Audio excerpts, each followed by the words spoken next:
جو قربانی اور ذی الحج کے عشرے کے بارے میں جو احادیث سنانے کا سلسلہ ہے وہ آج نہیں ہو سکا. کچھ مسائل اور ضروری چیزیں عرض کروں گا. قربانی کا بڑا ثواب ہے. رسول اللہ صلی اللہ علیہ وسلم نے فرمایا قربانی کے دنوں میں قربانی سے زیادہ کوئی چیز اللہ کو پسند نہیں ہے. ان دنوں میں یہ نیک کام سب نیکیوں سے بڑھ کر ہے. اور قربانی کرتے وقت خون کا جو قطرہ زمین پر گرتا ہے تو زمین تک پہنچنے سے پہلے اللہ تعالیٰ کے ہاں قبول ہو جاتا ہے. لہذا خوب خوشی سے اور خوب دل کھول کر قربانی کیا کرو. آپ صلی اللہ علیہ وسلم نے فرمایا, دوبارہ سنا رہا ہوں, قربانی کے دنوں میں قربانی سے زیادہ کوئی چیز اللہ تعالیٰ کو پسند نہیں ہے. ان دنوں میں یہ نیک کام سب نیکیوں سے بڑھ کر ہے. قربانی کرتے وقت خون کا جو قطرہ زمین پر گرتا ہے تو زمین تک پہنچنے سے پہلے ہی اللہ تعالیٰ کے ہاں قبول ہو جاتا ہے. لہذا خوب خوشی سے اور خوب دل کھول کر قربانی کیا کرو. اور ایک اور جگہ ارشاد فرمایا کہ قربانی کے بدن پر جتنے بال ہوتے ہیں ہر بال کے بدلے ایک نیکی لکھی جاتی ہے. کتنا اہم ثواب ہے. اس سے بڑھ کر وہ کیا ثواب ہوگا کہ ایک قربانی کرنے سے ہزاروں لاکھوں نیکیاں مل جاتی ہیں. بھیڑ کے بدن کے بال اگر کوئی صبح سے شام تک گنتا رہے تو نہ گن سکے گا. سوچیں کہ کتنی نیکیاں ہوئیں.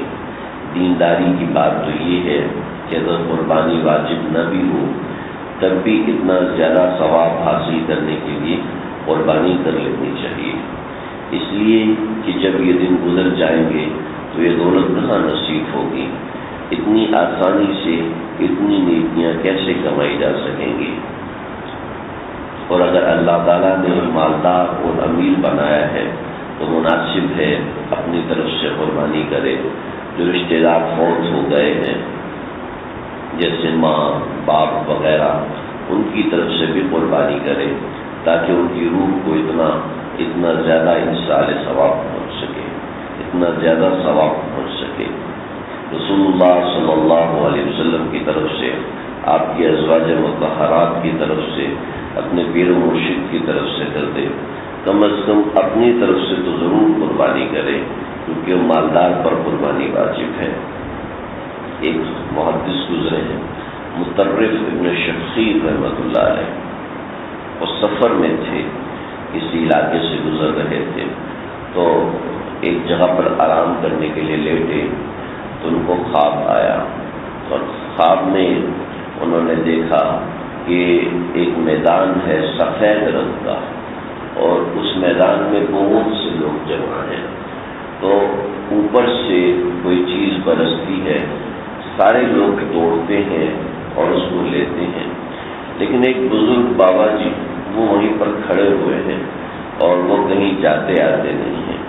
تو انہوں نے پوچھا کہ بابا یہ کیا اتر رہا ہے اور آپ کون لوگ ہیں اور یہ کیا چیز اٹھا رہے ہیں, اور پھر آپ جانیے رہے. کہنے لگے کہ یہ ہم جو ہیں دنیا سے جانے والے لوگ ہیں, جو جا چکے ہیں دنیا سے, ہم سب وہ لوگ ہیں. اور یہ جو اوپر سے برس رہا ہے تو یہ لوگوں کا مشترکہ ایصال ثواب ہے, یہ ہمیں مل رہا ہے. بابا جی آپ کیوں نہیں جاتے؟ تو حدیث پڑھی ہوئی تھی تو محدث تھے کہ ایصال ثواب کی ضرورت ہوتی ہے میت کو قبر میں. تو کہنے لگے کہ مجھے بہت مل جاتا ہے. کہ آپ کو کیا مل جاتا ہے؟ کہا تو دمشق جا رہا ہے نا؟ کہا جی. کہا دمشق میں جو مرکزی بازار ہے اس میں مٹھائی کی دکان ہے, اس میں میرا بیٹا مٹھائی صبح سے لے کے شام تک کرتا ہے اور میں نے اس کو حافظ قرآن بنایا تھا. وہ صبح سے لے کے رات تک ایک قرآن مجید زبانی پڑھتا ہے اور قرآن مجید پڑھ کے وہ مجھے روزانہ ایصال ثواب کر دیتا ہے اور اس کے پڑھنے سے بھی مجھے ثواب ہوتا ہے. تو اس لیے مجھے بہت مل جاتا ہے, لہذا میں یہاں پر نہیں بھاگتا. تو ان لگے کون سی دکان؟ یہ دکان. پتہ معلوم کیا. اگلے دن دمشق پہنچے اور دمشق پہنچ کے مٹھائی کی دکان پہ پہنچے تو دیکھا ایک نوجوان ہے، وہ مٹھائی بھی دے رہا ہے لوگوں کو، اس کے ہونٹ بھی ہلتے جا رہے ہیں۔ تو انہوں نے پوچھا بھی یہ تم کیا کر رہے ہو؟ تو مٹھائی تول کے دے رہا ہوں۔ نہیں، تمہاری زبان کیوں ہل رہی ہے؟ تو میں صبح سے لے کے شام تک ادھر ادھر کی باتیں کرنے کے بجائے، لوگوں کے ساتھ بیٹھنے کی بجائے میں اپنا قرآن مجید پڑھتا رہتا ہوں، اور روزانہ پڑھ کے اپنے والد صاحب کو جنہوں نے مجھے حفظ کروایا تھا ان کو ایصال ثواب کر دیتا ہوں۔ آگے بھی واقعہ ہے، لیکن اتنا سمجھ لیں کہ والدین کو اپنی اولاد کے ایصال ثواب کی ضرورت ہوتی ہے، لہذا اس میں کوشش کرنی چاہیے جن کے والدین بھی دنیا سے جا چکے ہیں ان کی طرف سے کرے، اور تڑپ کے دعا کرے کہ اللہ اس قربانی کو 1000 گنا بڑھا کے والدین کے نام اعمال میں لکھ دے، اور اس سے مصیبتیں بھی ٹلتی ہیں۔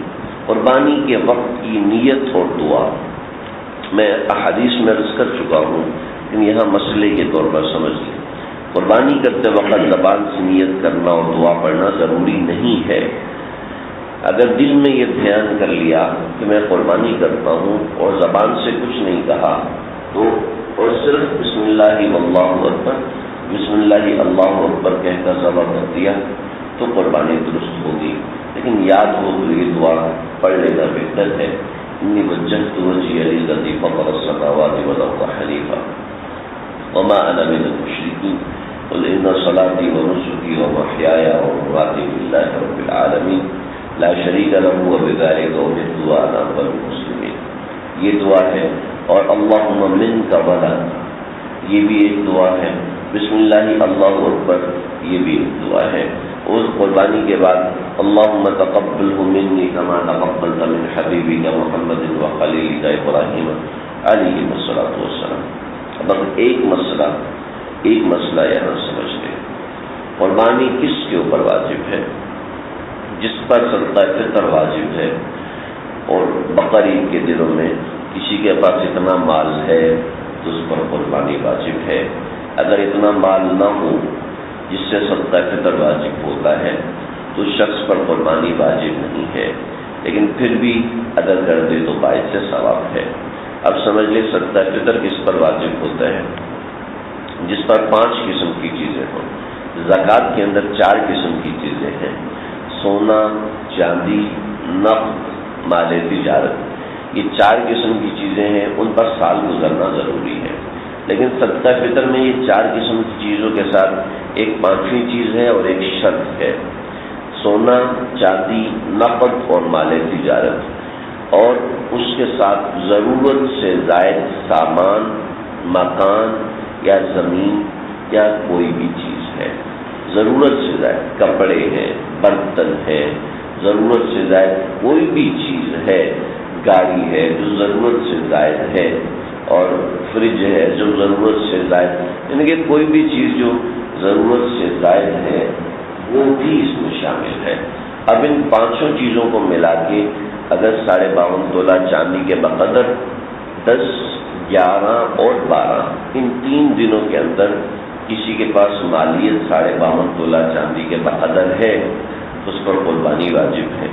52.5 تولہ چاندی 35,000 سے 40,000 تک چل رہی ہے، لہذا اس کو دیکھ کے ہر شخص اندازہ کر سکتا ہے کہ اس پر قربانی واجب ہے یا قربانی واجب نہیں ہے۔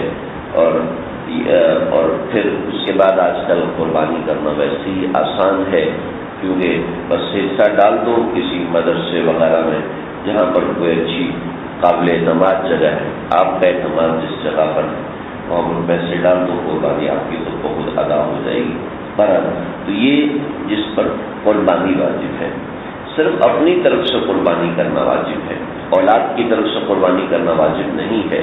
صدقہ فطر میں تھا کہ اپنی اولاد کی طرف سے بھی صدقہ فطر دینا ہے، یعنی کہ جو ماتحت و ذمہ دار ہیں، جو یعنی کہ گھر میں جو زیر کفالت ہیں ان کی طرف سے بھی قربانی دینا، صدقہ فطر دینا واجب تھا، لیکن قربانی کے اندر ان کی طرف سے قربانی کرنا واجب نہیں ہے۔ نابالغ پر صدقہ فطر واجب تھا، لیکن قربانی اس پر واجب نہیں ہوتی، بلکہ اگر نابالغ اولاد بھی مالدار ہو تب بھی اس کی طرف سے قربانی واجب نہیں ہے۔ قربانی صرف بالغ پر ہے اور مقیم پر ہے. اچھا، اور جو نابالغ اولاد ہے جس کے پاس مال ہے اس پر قربانی نہ اپنے مال سے واجب ہے نہ اس کے مال سے واجب ہے.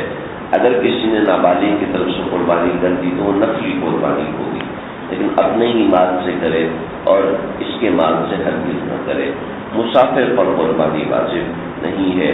ایک اور مسئلہ سمجھیں، آخری مسئلہ ہے کہ کسی نے قربانی اگر نہیں کی اور اس کو 20 برس ہو گئے، 30 برس ہو گئے اور پتہ ہی نہیں تھا کہ مجھ پر قربانی واجب ہے، تو کوشش کر کے بقرعید کے دنوں میں ہی جانور کو اس کی طرف سے قربانی کر دینا چاہیے. اور یہ قربانی کی قضا ہوگی. اور جس نے قربانی جس کے ذمہ واجب تھی اس نے نہیں کی تو قربانی ادا کرنا ضروری ہے. قربانی ادا نہیں کرے گا اس کے عوض میں پیسے جمع کرانا کافی نہیں ہے، بلکہ قربانی کی قضا قربانی سے ہی ہوتی ہے.